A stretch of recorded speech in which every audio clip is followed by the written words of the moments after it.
Hi there, I'm Amelie. And as an empath, I became a big people pleaser because as empaths, we feel the emotions of other people very, very deeply. And because we're also big fans of harmony, we try to balance the energies around us. And oftentimes we do this unconsciously, and there's nothing wrong with that, unless you lose yourself completely. Now, let's talk about that. See, I feel better when there is no conflict in the room. It just feels really bad in my body when there is a conflict. So I try to avoid that as much as possible. But there is a downside to that behavior.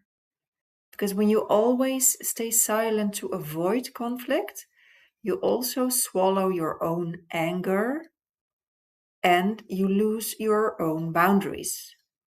You lose your authentic self.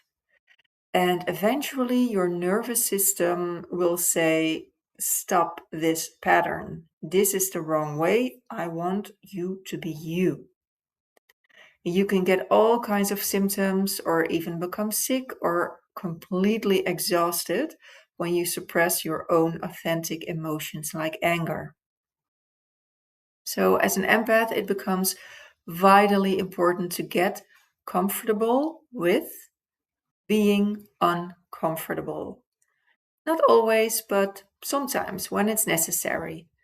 Because it's just important that you don't lose yourself and that you can come back into balance again.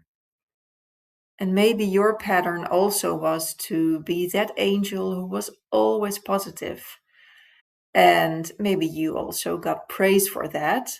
Because, yes, for other people, it is nice when you are always the easy one and the nice one. But for you and for your nervous system, there comes a point where this behavior becomes unhealthy. And then it's time to get honest about your true emotions.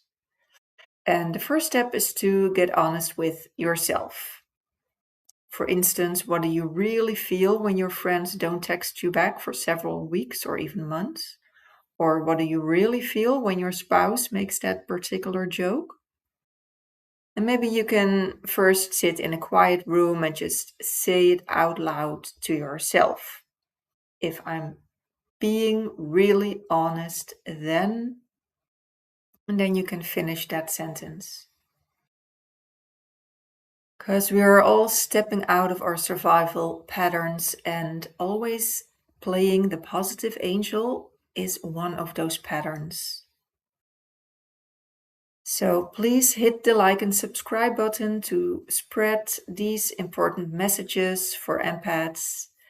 My name is Amelie, and I support other empaths in building stronger boundaries and more self compassion so you will get more life force energy.